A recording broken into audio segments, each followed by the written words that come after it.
So, andito ngayon tayo sa Cannon Road, mga idol.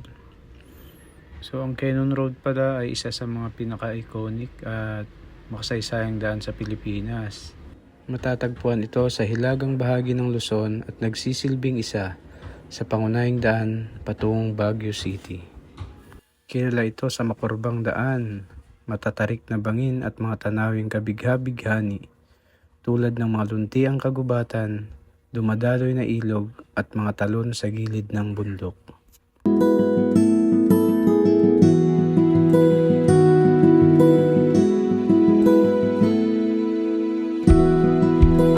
Itinayo ang Cannon Road noong unang bahagi ng 1900s sa panahon ng mga Amerikano.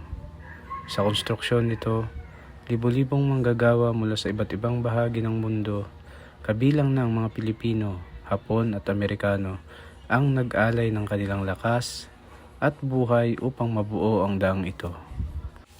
Kaya't bawat metro ng kalsadang ito ay may dalang kasaysayan ng determinasyon at pagtutulungan ng mga tao.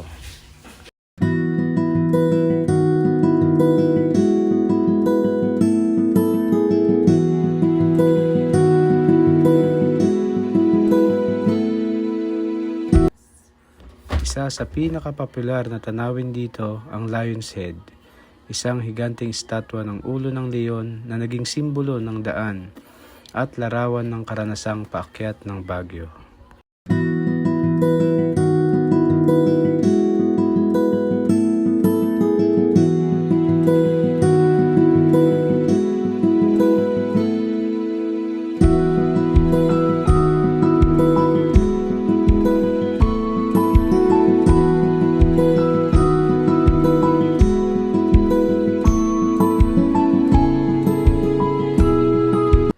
Subalit hindi maikakaila na ang Cannon Road ay may kaakibat ding panganib.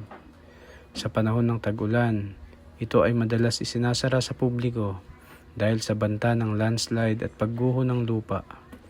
Sa kabila nito, nanatiling mahalaga ang daang ito ayon sa mga biyahero, lalo na sa mga nais maranasan ang mas mabilis ngunit mas mapanganib na ruta papuntang Baguio.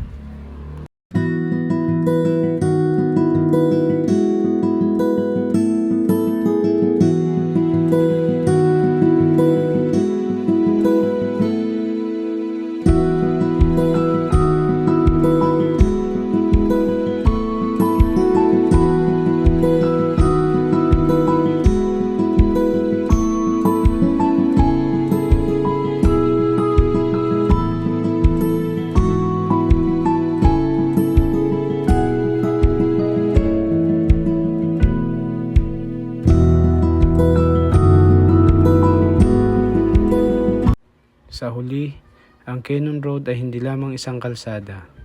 Isa itong buhay na alaala ng kasaysayan, isang likas na tanawin na nagbibigay ng inspirasyon, at isang paalala na sa kabila ng mga balakid sa daan, may kagandahan at tagumpay na naghihintay sa dulo.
please like, share, and subscribe sa aking YouTube channel, Lakbay ni Lakay.